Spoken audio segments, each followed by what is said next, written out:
മനസ്സിൽ നന്മയുള്ളവർക്ക് കാണുന്നതെല്ലാം നന്മ ദർശിക്കാനാകും. നന്മകൾ ഒന്നും കാണാതെ തെറ്റുകൾ മാത്രം കണ്ടെത്തി കുറ്റപ്പെടുത്തുന്ന വിമർശകരാകരുത് നമ്മൾ.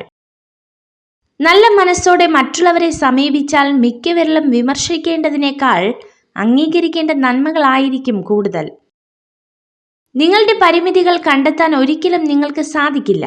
നിശ്ചയദാർഢ്യമുണ്ടെങ്കിൽ എന്തും നേടാൻ ശക്തമായ മനസ്സും ശരീരവും നിങ്ങൾക്കുണ്ട്. പരിധി എന്നൊന്നില്ലാത്തതുപോലെ മുന്നോട്ടു പോവുക.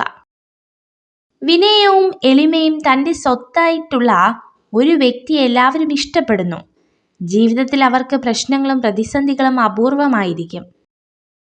സ്വപ്നം കാണുവാനുള്ള കഴിവ് നമുക്കുണ്ടെങ്കിൽ അത് യാഥാർത്ഥ്യമാക്കാനുള്ള കഴിവും നമുക്കുണ്ട്.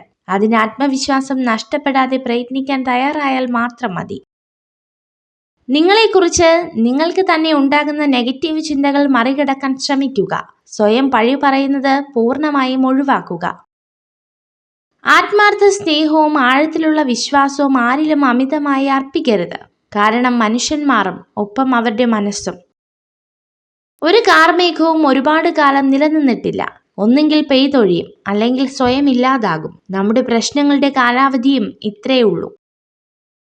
ബഹുമാനമായാലും സ്നേഹമായാലും സൗഹൃദമായാലും ആത്മാർത്ഥതയില്ലെങ്കിൽ എല്ലാത്തിനും ഒരേ ഒരു പേരേയുള്ളൂ: അഭിനയം.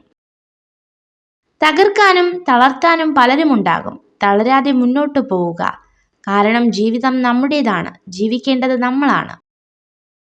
സ്വയം സ്നേഹിക്കാൻ കഴിയുന്ന ഒരു വ്യക്തിക്ക് താൻ ഇഷ്ടപ്പെടുന്ന ഒരാളുടെ പെരുമാറ്റ രീതികളെ സ്വന്തം പെരുമാറ്റ രീതികളായി തന്നെ പരിഗണിക്കാൻ സാധിക്കും. ജീവിതത്തിൽ എന്ത് കിട്ടിയില്ല എന്നോർത്ത് നിരാശ വർദ്ധിപ്പിക്കാതെ ജീവിതത്തിൽ എന്തൊക്കെ സൗഭാഗ്യങ്ങൾ കിട്ടിയിട്ടുണ്ട് എന്നതിലേക്ക് ശ്രദ്ധ കേന്ദ്രീകരിക്കുക.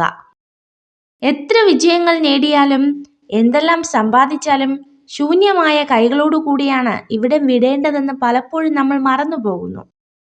തളർന്നു വീഴുന്നത് കണ്ടാൽ ചിരിക്കാൻ പലരുമുണ്ടാകും. എന്നാൽ തിരിച്ചറിവിൽ നിന്നാണ് താങ്ങാൻ ആളില്ലെങ്കിലും വീണ്ടും ഉയർന്നു നിൽക്കണമെന്ന ബോധ്യമുണ്ടാകുന്നത്.